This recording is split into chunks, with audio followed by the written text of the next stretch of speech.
Now, in this video, we will going to discuss about the parts of a lathe. So this is the sketch of a lathe machine, wherein we have the headstock, we have a tailstock, where the tailstock moves along the slides along the horizontal direction, and this will going to be the headstock, wherein there will going to be a gearbox, wherein this gearbox is just like a transmission of what we have in our automobile, wherein it will going to rotate this spindle, and this is the feed box wherein we have a lead screw, and this is the cross slide or the carriage wherein the entire assembly will going to move as we rotate by this hand wheel. This will go into the movement of the carriage, and this will going to move along this lead screw. As the main function of the screw is to transmit the rotary or changing the rotary motion into the translation motion, that is the linear motion. And this is the carriage on which we will going to have a saddle, and they will going to have a cross slide, and on this cross slide, over the cross slide, we will going to have a compound rest where it is mounted on the cross slide, and we have a tool post. It is a square tool post wherein the cutting tool is held, and the tool is fed perpendicular to the axis of the workpiece. The tool is fed perpendicular to the axis of the workpiece, and also as we rotate the hand wheel, so the tool moves parallel to the axis, and this is the compound rest where we will going to be able to get the tapered surface.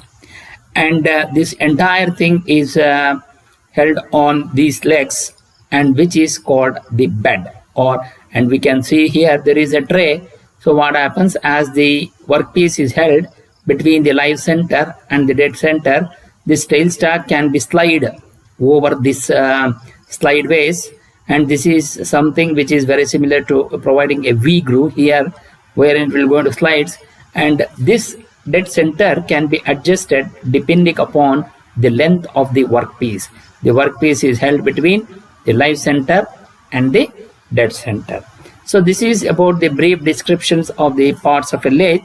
Now we will going to go into the detail now. So here, as we said, it consists of bed, then we have headstock, then we have tailstock, then we have a carriage, we have a feed rod, and the lead screw. So what is bed? Bed, it is a rigid structure which forms a base or foundation to support all the other parts such as headstock, tailstock, carriage, etc. So that means this is the leg what we are talking about is the bed. The entire thing is mounted over this, and this will going to provide a very, very strong support, and this is made out of gray cast iron. So the advantage of making by using the cast iron is it will going to take this sudden shocks. That is point number one.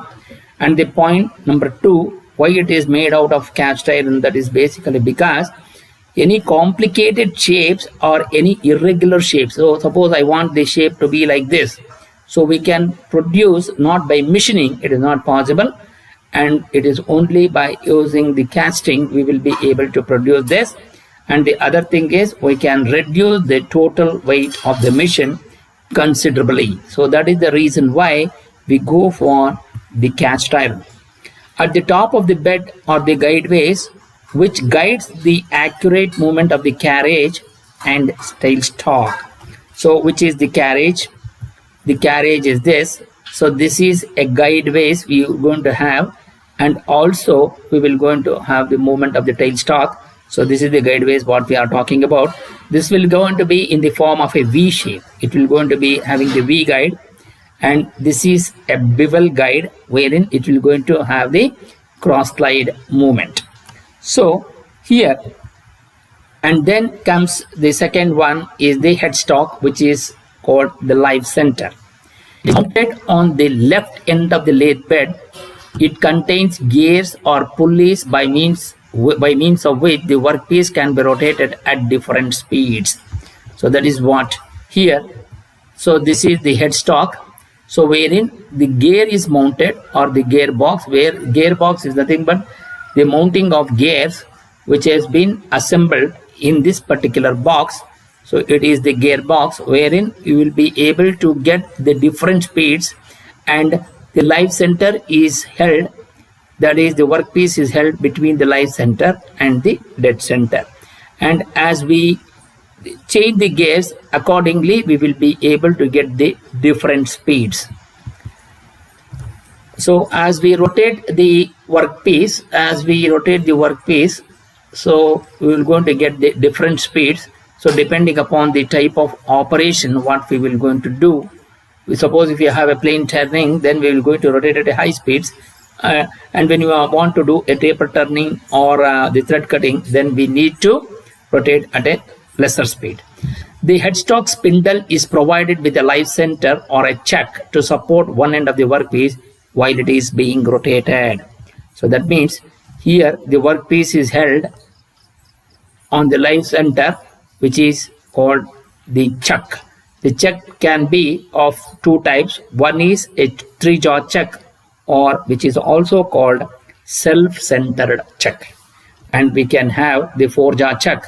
The 4-jaw chuck will going to have at all the jaws are at 90 degrees to each other, and these are non-self-centered chuck, wherein each jaw has to be moved according to the movement of the center of the chuck, center of the workpiece, so that which can be able to adjust independently. But whereas the 3-jaw chuck, which will going to be a self-centered, as we rotate any one of the jaws of the chuck, then automatically all the three will going to be moved simultaneously. And this will going to, the key will going to be, or the Allen screw will going to be on the circumference of this round piece, which is called the chuck.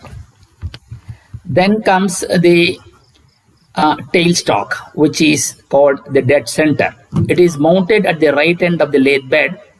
The main function of tailstock are to provide support to the other end of the rotating workpiece or job, or to hold a tool for performing operations like drilling, reaming, and tapping, etc.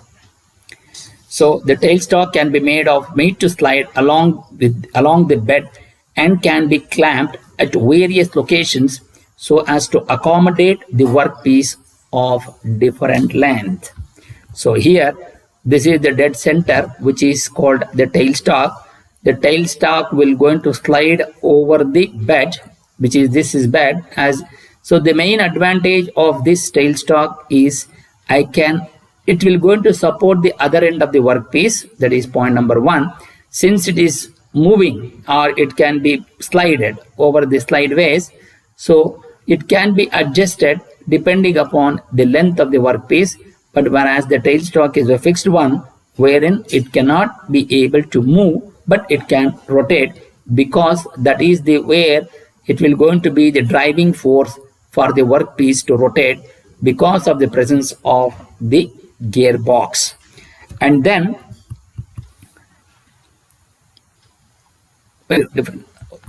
and the main other advantage is, when you are using the dead center, the advantage is you can remove the dead center and keep the drilling or a reaming tool, so that I can do the drilling operation, or even the tapping operation can also be done, and also the reaming can be done by using this tailstock. Here the dead center has to be removed, and this will going to have a more taper inside, so that it will going to be able to clamp the tool here itself. And as we move this, and there will be a nut here, so that we can unblock the nut, so that it can slide over it and adjust the length of the workpiece, and then lock this. And as you move this cross hand wheel, so that the tool will going to move perpendicular to the flat surface of the workpiece, so that we can be able to do the operations like drilling, reaming, and tapping. So this is the advantage of using the tailstock. The next comes the carriage. It consists of the following parts. One is the saddle. It can be made to slide along the bedways and support the cross slide, compound rest, and tool post. So here, this is the entire assembly is called as a carriage, wherein you're going to have a saddle, wherein it will going to support the cross slide, compound rest, and the tool post. Then cross slide. It is mounted on the saddle. It allows the cutting tool to move at the right angle to the lathe axis, thereby providing the necessary depth of cut to the workpiece. So this is the cross slide what we are talking about. So it is mounted on the saddle, and as I rotate this handle or the cross slide or this handle, so that the tool will going to move perpendicular to the axis of the tool, perpendicular to the axis of the workpiece, because of this guideway. So we have a beveled guideway here. So this allows, as I rotate this hand wheel, so that it will move the tool perpendicular to the axis of the workpiece. Thereby we will be able to provide the depth of cut. Then comes the compound rest. It is mounted on the cross slide and supports the tool post. It has a circular base graduated in degrees. Hence, the tool can be swiveled at any angle, obtain the taper surface. So here, this is the cross slide, wherein the compound rest, wherein we will be able to, there will be a base wherein you're going to have a rotational graduated in degrees. This will be something like here. We can be able to get this.